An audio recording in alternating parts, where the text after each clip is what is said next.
Alright guys, as usual, it's late and I'm tired. So I'm just going to try to plow through a few quick videos here so I can just keep some stuff coming out. I got my comfy Bob's Burgers night pants on, so I'm ready to go. First thing, this video we're going to talk about things I use as inexpensive acoustic damping or absorption and acoustic diffusion. Number one, whatever, Harbor Freight packing blankets. You can get ones actually exactly like this at Walmart. They're probably actually the same ones, but I get all mine at Harbor Freight.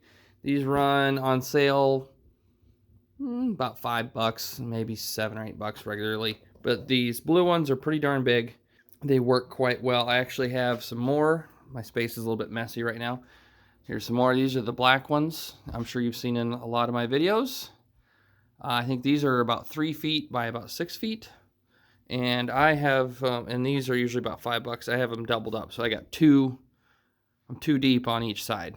One layer does help a little bit, but I tried 2 layers and that seemed to work a little better. So first thing I tried, it's easy to get, cheap, seems to help quite a bit, covers a lot of space. The amount of space it covers for the money is really good. I don't think the black ones look too bad. Even if you wanted to, you could fold them into fourths and maybe build a frame around them, make them, I don't know, a little more pleasing if you're going to put the stuff in your living room. I don't have to deal with that. I have my own like workspace, listening space here in the basement, so it doesn't have to be perfect. I'm not trying to create some audiophile den or something. So yeah, Harbor Freight packing blankets. I think this blue one's the only one I'm using, and it's not just the packing blanket in this case. The pallet underneath it is also, this is a combination I've been trying of using the blanket to absorb sound waves and then using the pallet's uneven broken surface, broken as in flat, nothing, flat, nothing, flat, nothing, a broken surface to trap and kill lower frequency ranges. It seems, if I remember right, damping such as like this is good for absorbing and neutralizing higher mids and higher frequency ranges, where low frequencies, the waves that are really large, are harder to absorb. I believe there's a lot more energy there. Feel free to correct me. It's been a while since I've read about acoustic treatment. But with the larger frequencies, instead of trying to just absorb them alone, creating uneven surfaces for them to break them up and trap them or just break them down so they don't reflect as easily. And a pallet will do that. This is just a pallet I grabbed from work. In the Midwest where I live, you can pretty much get a pallet anywhere. Almost any business is going to have a pile of pallets out back. You can ask, they'll either just give you one or they'll sell you one for like $5 or $10. It's not really a big deal. There are plenty of pallets available usually. But yeah, I just put it upright. I sanded it a tiny bit just so I don't constantly get slivers. But put it upright, painted it black. Took some 2x4s, just quick, and cut them out. Screwed them on the bottom there. Put some caster wheels on it so I can roll it around, and that keeps it upright. And I got my broken surface or uneven surface underneath to catch and trap the large frequencies, and then my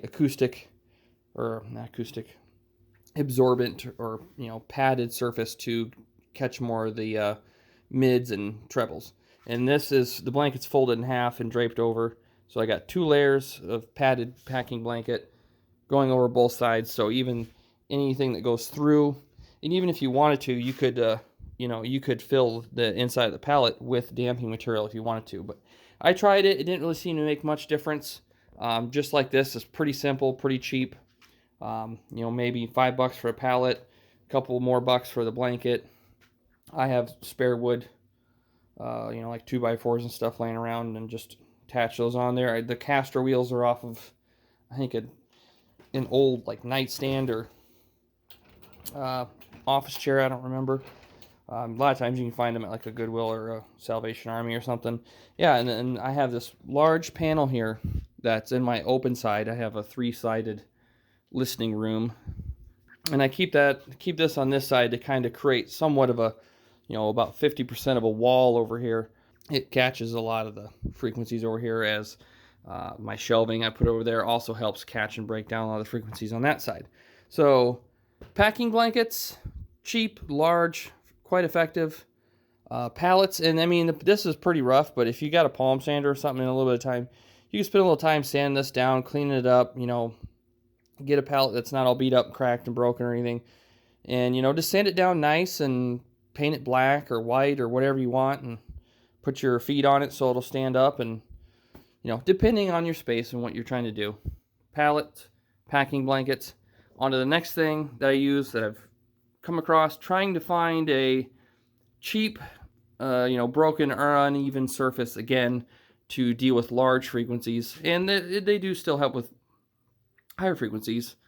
I've come across these seedling trays. I don't remember where I seen them, maybe at Menards or at one of the farm stores. I seen them, and seen them like this, and I just flipped them over, and I'm like, huh, I bet that would work rather well for creating a nice uneven surface to break up them low frequencies. And I looked on Amazon, and you can get a pack of 10 of these. These are, I believe, 11 inches wide by 21 inches long. I think they're a 72 cell tray. But you can get a pack of 10 of these for like 20 or 25 bucks on Amazon. And they're not heavy. These ones, the plastic they're made out of is a little flimsy, but even, just holding it like this, it's a pretty rigid plastic, actually. They're a little bit thicker and more durable than I thought, so they are fairly rigid, but light enough you can just hang them with some two-sided tape, or like blue tack or something. And all these ones on the wall up here are just mounted with a two-sided tape. Just put a little tiny piece on each corner and stuck it to the wall. They've been there for quite a while now, and I just kind of offset them as they go across the wall and kind of spaced them out. And then in this corner over here, I had a pretty good bass build up in this corner. If you were anywhere near this corner when listening to music, there was always like double the bass in this corner. And just putting those two panels in this corner actually pretty much killed it. I mean, there is still a little bit. If you got big speakers and you turn it up and you're really pushing a lot of bass, it still does, I don't know, ferment or kind of build up a little bit in this corner, but not nearly as bad when it was just an empty corner.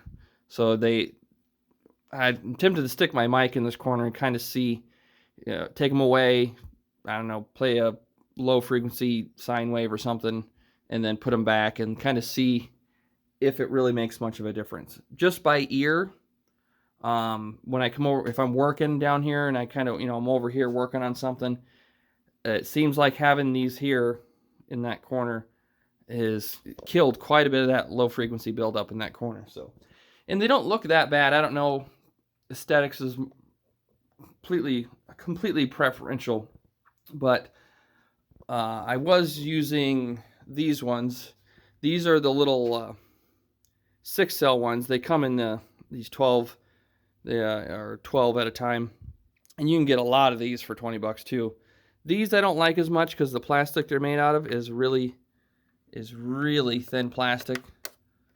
I don't think it really affects their ability to break up sound waves necessarily, but just aesthetically, they're not quite as clean and stuff. Like some of them have bigger holes, some of them are wrinkled, right out of the shipping.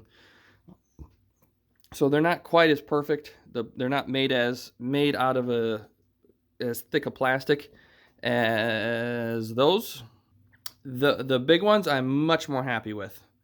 These they were on the back wall. I moved them over here onto the Harbor Freight packing blanket behind where my speakers are, just to see, because a lot of rear ported speakers, even though I got 2 Harbor Freight blankets there, the low frequencies that are just being pumped out of the rear port, it kind of seems like they're still kind of reflecting off the back wall more than I'd like. So I'm putting these back here to kind of see if I can kill a little bit of that rear port bass buildup. And I know a lot of companies put that rear port there specifically for that reason, for that bass to come out and reflect off the wall and kind of fill the room and make the speakers sound more bassy than they are.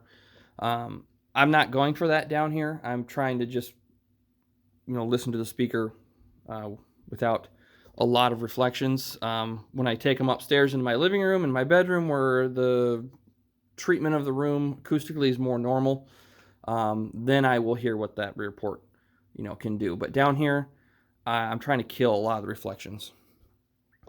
And then I even have this little guy right here in the middle, just to toy around and see if having that there, if it really affects the center imaging, or so far having it there doesn't really seem to make any difference, but I had an extra one, so I thought I'd just stick it there. And then I got 3 more over here behind this speaker that will be reviewed soon. Don't ask, testing. But yeah, seedling trays. You can try these if you want. There are different brands of them. There are a little bit better quality ones that are a little more expensive. These I got like I said, they come in these squares of 12 all stacked together. I think I got like 70 trays or something like that for like 20 bucks. They're really cheap. The only downside is they're not super aesthetically pleasing. Again, I would recommend the large trays. These are I believe the 72 cell, better quality plastic. All the drain holes in the bottom are centered, unlike those that are kind of all cut on wonky. And these are much thicker, more durable plastic. And yes, if you had normal like drywall, you might have to try a different mounting because they might vibrate like that. But I am in a concrete basement, so my walls don't vibrate. I haven't found a speaker big enough to make these walls vibrate yet, but not saying it can't be done. And lastly, the other thing I use, other than just keeping a lot of crap in this area, that's the other thing. If you don't want to do treatment, just fill the room with stuff. Or like a shelf made out of old wood ammunition boxes. Just things to get in the way and break up the sound waves. And then lastly, shag carpet. I think this is like a 3-foot by 5-foot shag carpet from Walmart. They're like 15 or 20 bucks. Come in a bunch of different colors. I have concrete floors. Ceiling's not a problem because I have joists that pretty much trap and catch all the sound waves. Floor though, big concrete hard floor. Speakers like these that sit lower to the floor tend to somewhat reflect off the floor more, especially when they have a short distance to where I'm listening. So putting down a nice shag rug on a hard floor does help. And the nice thing about all this acoustic treatment and different ways you can do it, the ways that I do it are not really that expensive. They're pretty easy, and they have made a way bigger difference than any cable has ever done. So yeah. If you're looking for some cheap ways to treat your room acoustically, look into a few of these options. If they don't work or you don't like them, it's not a huge deal. You won't be out a ton of money. Or take these things and use them more wisely than I have. Find ways to make them look good and appealing so you could put them in your living room or wherever.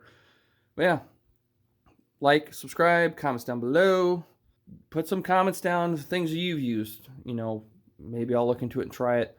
I always like experimenting with this kind of stuff and just see, how it works, what materials I can find to accomplish these things for the least amount of money.